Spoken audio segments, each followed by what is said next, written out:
Dan saudara, kita masih perbincangkan terkait dengan Pilkada Jakarta ini bersama dengan Direktur Eksekutif Algoritma Mas Aditya Perdana. Mas Adit, yang Anda lihat dari hasil hitung cepat di Pilkada Jakarta ini cukup mengagetkan atau sudah terprediksi? Ya, sebenarnya kalau dilihat dari tren survei beberapa lembaga dari beberapa pekan sebelumnya, itu trennya memang sudah kelihatan. Sudah kelihatan. Trennya itu dalam pengertian bahwa ada kemungkinan kemenangan itu akan diperoleh sama Pram Rano Karno, sementara Ridwan Kamil dan Suswono ini relatif stagnan gitu ya. Itu sudah kebaca sebenarnya. Cuma memang kemudian menjadi mengagetkan adalah, bukan mengagetkan sebenarnya, di bagian dari strategi yang juga mungkin sudah dipersiapkan oleh masing-masing tim adalah terkait dengan bagaimana peralihan suaranya anak abah. Oke. Gitu, yang saya perhatikan gitu ya, bahwa ini yang kemudian dieksploitasi habis-habisan oleh Pram Rano untuk kemudian menunjukkan bahwa mereka berpihak kepada Pram, dan kemudian itu dugaan saya adalah memang mendukung Pram Rano, dan itu yang membuat jadi suaranya meningkat gitu ya. Karena waktu beberapa kali termasuk surveinya Kompas kan tipis ya, meskipun undecided-nya itu juga relatif tinggi ya. Jadi memang ini yang menurut saya cukup bisa kita lihat bahwa faktornya itu sudah bisa diprediksi. Cuma pertanyaannya adalah kata kuncinya ini 1 putaran atau 2 putaran. Nah itu 1 putaran atau 2 putaran. Dan yang ingin saya tanyakan juga ini suara Dharma Kun dari hasil survei kan biasanya 3%, tapi ini cukup tinggi, 10%. Setahu saya terakhir itu sampai bahkan 5 atau 8% gitu 5%. Ya. Jadi memang itu juga cukup mengagetkan. Ini juga menurut saya Dharma Kun itu, ya kalau ditanya mengagetkan, salah satunya Dharma Kun ya. Yeah. Karena artinya kita akan punya analisis kenapa kemudian orang mau mendukung calon independen ini ya. Ini yang ingin saya tanyakan lagi ke Mas Aditya Perdana, dan kita elaborasi nanti 1 putaran atau 2 putaran. Kemudian kok bisa ini suara Dharma Kun ini bisa sampai 10%, faktornya apa saja? Nanti kita akan bahas usai jeda, tetaplah bersama kami di Breaking News Kompas TV.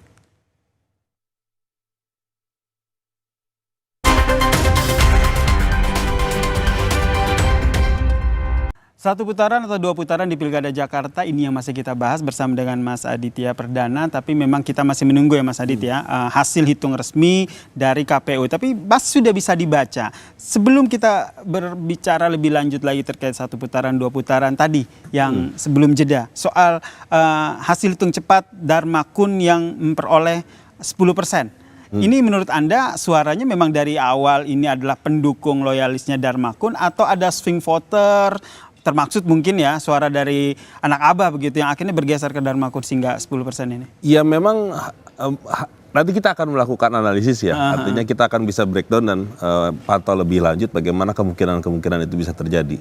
Saya menduga satu yang bisa kita perhatikan bahwa ada mungkin pemilih yang merasa tidak ingin memilih pasangan 1 ataupun 2, 1 atau 3 yang memang merepresentasikan kelompok-kelompok tertentu. Jadi kalau misalkan bicara soal pembelahan politik di Jakarta itu kan memang sudah ada segmentasinya. Ini yang kelompoknya Islam, ini yang kelompoknya merah, dan sebagainya. Jadi artinya ini menurut saya bisa kita lihat itu dulu. Satu. Yang kedua adalah kemarin memang kita memperhatikan ada juga dukungan-dukungan yang seperti misalkan Anies Baswedan gitu ya, yang anak abah itu. Bisa jadi mungkin ada di area itu. Yang ketiga, kita juga mungkin saja ini berasal dari anak-anak muda yang merasa perlu melihat sosok yang berbeda gitu ya. Karena paslon nomor 2 ini kan di banyak debat gitu ya, di hampir semua debat itu kan cenderungnya unik gitu ya. Dan memang ini bisa jadi sesuatu yang menarik buat orang-orang yang merasa bahwa kita perlu alternatif gitu ya, yang bisa dipertimbangkan. Sehingga ya faktor-faktor yang disebutkan Mas Adi tadi ya, yang menjadi sejumlah faktor akhirnya pemilih Jakarta menentukan memberikan pilihannya kepada Dharma Kun ini. Angkanya 10%. Tapi menurut Anda nanti pengaruhnya ke paslon lain ini bagaimana dengan 10% ini? 10% ini akan punya pengaruh signifikan kalau kita bicara soal 1 putaran atau 2 putaran. Terutama 2 putaran. Maka kemudian kita akan bisa melihat potensi 10% dari Dharma Kun itu akan lari kemana gitu. Apakah akan lari ke Rano, RK ataupun juga Pram. Nah itu yang nanti kita akan coba cek, karena saya yakin setelah ini kalau misalkan ini 2 putaran akan ada lobby dan negosiasi politik di antara mereka gitu. Tapi sebelumnya sudah kebaca belum sih Anda sendiri kalau melihat dari tim kampanyenya atau dari sosok Darmakunnya sendiri akan condong kemana, sudah bisa terbaca atau wah ini masih bias? Ya kemungkinan itu bisa terjadi ya, karena kalau baca situasinya mungkin kita akan bisa analisis misalkan calon wakil gubernur yang Mas Kunnya itu kan pernah nyalek dari PAN. Nah, sementara PAN itu kan ke Ridwan Kamil, RK Susono. RK Susono. Nah ini mungkin kalau dari lihat itunya saja kita akan bisa memprediksi mungkin ke sana gitu. Tapi kita tidak tahu apakah kemudian dia akan membelah suaranya atau memang nanti akan ada kepram yang mungkin atas dasar lobby dan segala macam, kita tidak paham. Karena kan Mas Pram sendiri dianggap sebagai komunikator yang baik gitu ya ke banyak pihak gitu ya. Ke depan 10% ini nanti Anda melihatnya nih dari sosok Darmakunnya sendiri, mereka akan jadi sebagai bargaining position mereka untuk wah saya punya cukup suara nih untuk diperebutkan oleh dua paslon ini. Nanti apa yang menjadi bahasanya? Menjadi daya tawar lah dari Darmakun sendiri. Saya pikir nanti mereka akan bicara soal bukan hanya pemilihnya gitu ya, tapi paling tidak mereka punya tawaran program apa yang mau disampaikan kepada dua calon yang kemungkinan akan lewat kalau misalkan putaran kedua gitu ya. Jadi menurut saya itu akan sangat mahal gitu ya. Kalau misalkan ini 2 putaran gitu ya, bagi Darmakun dan juga bagi paslon yang sedang bertanding. Karena mereka akan berpikir bahwa ada orang yang akan mereka ajak bicara dan ajak diskusi untuk kemudian ini kita mau bicara seperti apa. Ini mengingatkan waktu Pilkada Jakarta tahun 2017 gitu ya, pada sebelumnya waktu yang sebelumnya itu kan juga 2 putaran, betul, gitu, 2 putaran.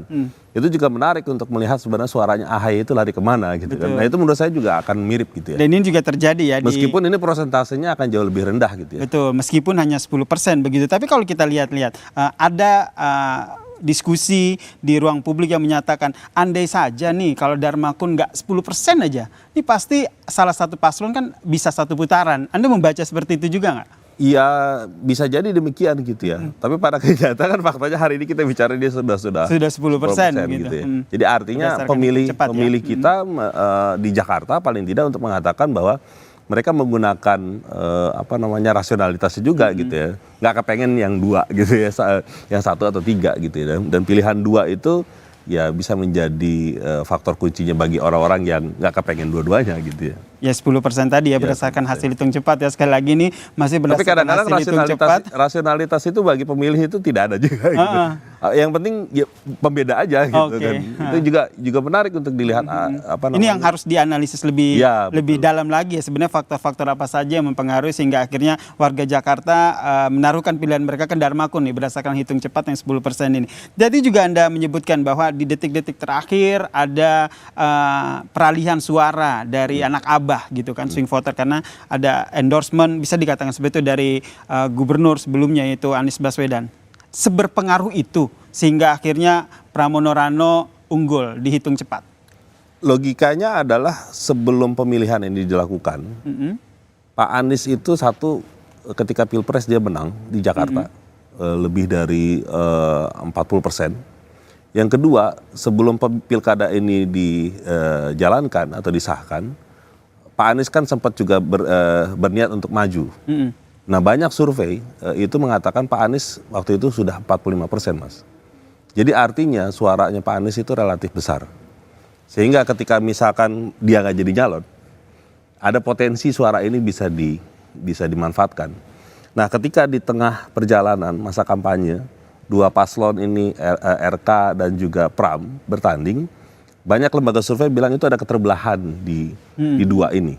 Keterbelahan suara anak abah. Karena di dalam suara anak abah itu ada teman-teman PKS dan juga teman-teman kelompok muslim yang sangat kuat dengan Anies Baswedan. Nah ketika ini beralih dukungan itu ke Pram, maka saya menduga bahwa dikonsolidasikan untuk satu suara saja ke Pram gitu ya. Jadi menurut saya masuk akal gitu ya, karena memang ini kelihatan trennya itu perubahan-perubahan itu berdasarkan pertimbangan itu. Dan setelah itu kan mereka kan bentuk posko komando segala macam dan membantu pemenangannya. Meskipun kalau kita lihat dari catatan untuk pilek Jakarta, partai yang menang PKS dan PKS tentu mendukung RK Suswono. Itu nggak ada ngaruhnya. Berarti memang sosok Anies ini begitu besar begitu. Ada dua hal ya ketika bicara soal Anies itu, kita harus memperhatikan memang PKS. Itu betul. Tapi pada sisi yang lain kita juga harus melihat bahwa pemilih PKS itu melihat keputusan partainya masuk di dalam pemerintahan Prabowo itu sesuatu yang juga perlu dipertimbangkan. Ya, apakah mereka serak atau tidak, itu satu hal. Sehingga kemudian mereka menjadi gabung di dalam bersama Ridwan Kamil, itu sesuatu atau tidak. Nah, tetapi pada sisi yang lain, pemilihnya Anies yang juga PKS, ya mungkin dia akan punya putusan-putusan yang memang sudah langsung mengambil keputusan ya. Yang mungkin akan bisa jadi berbeda sebagai bentuk dalam tanda kutip protes gitu ya, bahwa kami tidak setuju juga dengan dalam pilihan-pilihan itu.